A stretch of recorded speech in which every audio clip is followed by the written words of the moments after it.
अंधी सास की बिगड़ी हुई बहुओं की कहानी।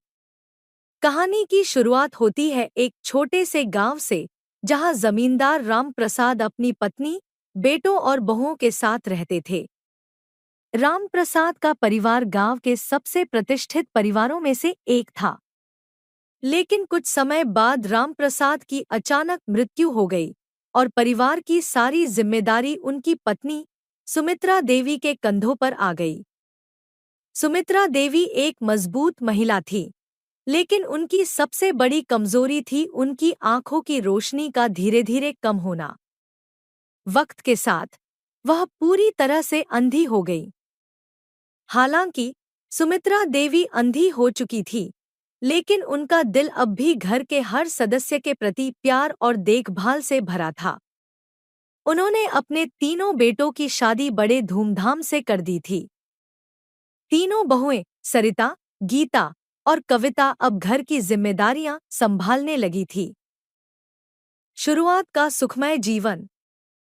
जब तीनों बहुएं नए घर में आईं, तो सब कुछ बहुत अच्छा था। सुमित्रा देवी ने अपनी अंधी आंखों के बावजूद बहुओं को दिल से स्वीकार किया। उन्होंने उन्हें अपनी बेटियों की तरह प्यार किया और घर के कामकाज में भी उनकी मदद की। परिवार में प्रेम और सौहार्द का माहौल था। लेकिन समय बीतने के साथ सुमित्रा देवी की अंधता और कमजोरी का फायदा उठाने की योजना तीनों बहुओं के मन में घर करने लगी। सुमित्रा देवी यह सोचती थी कि उनकी बहुएं उनकी सेवा कर रही हैं और घर का कामकाज ठीक से संभाल रही हैं, जबकि असलियत में तीनों बहुएं अपनी सास के अंधेपन का फायदा उठाकर अपना स्वार्थ साधने लगी। बहुओं की बिगड़ती आदतें। सरिता की चालाकी। सबसे बड़ी बहू सरिता सबसे ज्यादा चालाक और स्वार्थी थी। उसने धीरे धीरे सास के प्रति अपना व्यवहार बदलना शुरू कर दिया। वह जब भी सुमित्रा देवी से बात करती, मीठे शब्दों का इस्तेमाल करती, लेकिन पीठ पीछे वह सास की आंखों की कमजोरी का फायदा उठाकर घर के खर्चों में हेरफेर करने लगी। वह जानबूझकर घर का राशन कम लाती और बची हुई पैसों को अपने मायके भेज देती। सुमित्रा देवी को इस बात का बिल्कुल अंदाजा नहीं था। उन्हें लगता था कि सरिता बहुत समझदार और परिवार का ख्याल रखने वाली बहू है। लेकिन असलियत में सरिता अपने मायके वालों की मदद करने के नाम पर घर के पैसों का गलत इस्तेमाल कर रही थी। गीता की आलसी प्रवृत्ति। मझली बहू गीता शुरू में घर के कामों में हाथ बटाया करती थी, लेकिन जैसे जैसे समय बीतता गया, उसने काम करने में रुचि खो दी। वह अक्सर घर के कामों से बचने के बहाने ढूंढने लगी। गीता ने सोचा कि चूंकि सास अंधी है, इसलिए वह उसकी लापरवाही को कभी पकड़ नहीं पाएगी। गीता का आलस इस हद तक बढ़ गया कि वह अपने हिस्से के काम भी दूसरों पर डालने लगी। घर में सफाई, खाना बनाना और दूसरे काम अब उसे बोझ लगने लगे थे। वह दिन भर आराम करती और जब सुमित्रा देवी पूछती, तो वह झूठ बोलकर कह देती कि उसने सारे काम कर लिए हैं। कविता की लापरवाही। सबसे छोटी बहू कविता भी जल्द ही घर की जिम्मेदारियों से मुंह मोड़ने लगी। वह अक्सर अपनी सहेलियों के साथ बाहर घूमने निकल जाती और घंटों तक घर से गायब रहती। जब घर पर होती, तो मोबाइल और टीवी देखने में ही समय बिताती। सुमित्रा देवी, जो अब बिल्कुल अंधी हो चुकी थी, उसे समझाती कि उसे घर की जिम्मेदारियों का ध्यान रखना चाहिए, लेकिन कविता ने उनकी बातों को कभी गंभीरता से नहीं लिया। सास का अंधापन और बहुओं की लापरवाही। सुमित्रा देवी का अंधापन अब उनके लिए एक बड़ा अभिशाप बन चुका था। उन्हें यह पता ही नहीं चलता था कि घर में क्या हो रहा है।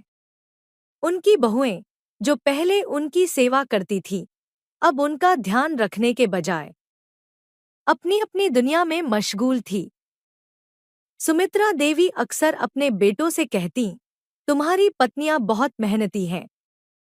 वे मेरा बहुत ध्यान रखती हैं और घर का सारा काम संभालती हैं। लेकिन बेटों को सच्चाई का अंदाजा था। वे देखते थे कि उनकी पत्नियां काम में लापरवाही कर रही हैं। लेकिन वे अपनी माँ को यह बताकर उन्हें दुखी नहीं करना चाहते थे।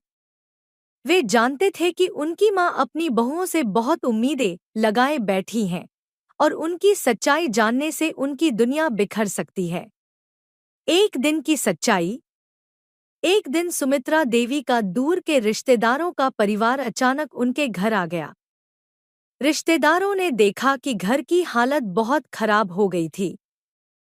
जगह-जगह गंदगी फैली हुई थी और बहुएं आराम फरमा रही थी। जब उन्होंने सुमित्रा देवी से इस बारे में पूछा, तो सुमित्रा देवी ने कहा, मेरी बहुएं बहुत मेहनती हैं। वे हर काम करती हैं, मुझे बस कुछ भी देख नहीं पाता। रिश्तेदारों ने सुमित्रा देवी की आंखों पर पड़े धोखे के पर्दे को हटाने का फैसला किया। उन्होंने कहा, सुमित्रा, तुम जो समझ रही हो, वह सच नहीं है। तुम्हारी बहुएं तुम्हारे अंधेपन का फायदा उठा रही हैं। वे काम नहीं करती और घर को भी ठीक से नहीं संभाल रही हैं। यह सुनकर सुमित्रा देवी को गहरा सदमा लगा। उन्हें विश्वास नहीं हो रहा था कि उनकी बहुएं, जिन्हें वह अपनी बेटियों जैसा मानती थी, उनके साथ ऐसा कर सकती हैं। वह चुपचाप बैठी रहीं और रिश्तेदारों से कहा, मुझे खुद देखना होगा कि यह कितना सच है। सच्चाई का पर्दाफाश। अगले दिन सुमित्रा देवी ने चुपचाप अपने तीनों बेटों को बुलाया और उनसे बात की। उन्होंने कहा, तुम मुझे बिना बताए कुछ छिपा रहे हो। मुझे सच सच बताओ, क्या मेरी बहुएं सच में मेरी सेवा करती हैं और घर का ध्यान रखती हैं? तीनों बेटों ने सिर झुका लिया। सबसे बड़ा बेटा विजय बोला, माँ, हम आपको दुखी नहीं करना चाहते थे, लेकिन सच यही है कि आपकी बहुएं अब घर के कामों में ध्यान नहीं देती। वे आपकी अंधी आंखों का फायदा उठा रही हैं। यह सुनकर सुमित्रा देवी का दिल टूट गया। उन्होंने बहुओं को बुलाया और कहा, मैंने तुम्हें अपनी बेटियों की तरह माना, लेकिन तुमने मेरे भरोसे को तोड़ दिया। तुम मेरे अंधेपन का फायदा उठाकर अपनी जिम्मेदारियों से भाग रही हो। अब मैं यह बर्दाश्त नहीं कर सकती। परिवर्तन का समय। सुमित्रा देवी ने निर्णय लिया कि अब वह घर की जिम्मेदारियों को और मजबूती से संभालेंगी। उन्होंने अपनी बहुओं से कहा, अब से तुम सबको अपने कामों की पूरी जिम्मेदारी लेनी होगी। अगर कोई काम अधूरा रहेगा या लापरवाही दिखेगी, तो उसके लिए तुम्हें जवाब देना होगा। मैं अब अंधी हूँ, लेकिन मुझे यह देखने के लिए आंखों की जरूरत नहीं कि कौन काम कर रहा है और कौन नहीं। बहुओं ने सुमित्रा देवी के सख्त शब्दों को गंभीरता से लिया। उन्होंने महसूस किया कि अब वे अपनी सास को और धोखा नहीं दे सकती। धीरे धीरे तीनों बहुओं ने अपनी आदतों में सुधार करना शुरू किया। सरिता ने घर के खर्चों का ध्यान रखना शुरू किया, गीता ने कामों में आलस छोड़ दिया और कविता ने अपनी लापरवाही को त्याग कर घर की जिम्मेदारियों को निभाना शुरू किया। नए सिरे से जीवन। कुछ समय बाद सुमित्रा देवी का घर फिर से एक आदर्श परिवार बन गया। अब तीनों बहुएं अपनी सास का पूरा ध्यान रखतीं और घर के हर काम को जिम्मेदारी से करतीं। सुमित्रा देवी ने भी अपने दिल की चोट को भुला दिया और अपने परिवार को एक नई दिशा दी। इस कहानी से यह सीखने को मिलता है कि चाहे शारीरिक कमजोरी हो या कोई अन्य समस्या, जीवन में ईमानदारी और जिम्मेदारी का महत्व कभी नहीं खोना चाहिए। अंधी सास ने अपने परिवार को अपने धैर्य और समझदारी से फिर से एकजुट किया और अपनी बहुओं को सही रास्ते पर ले आई।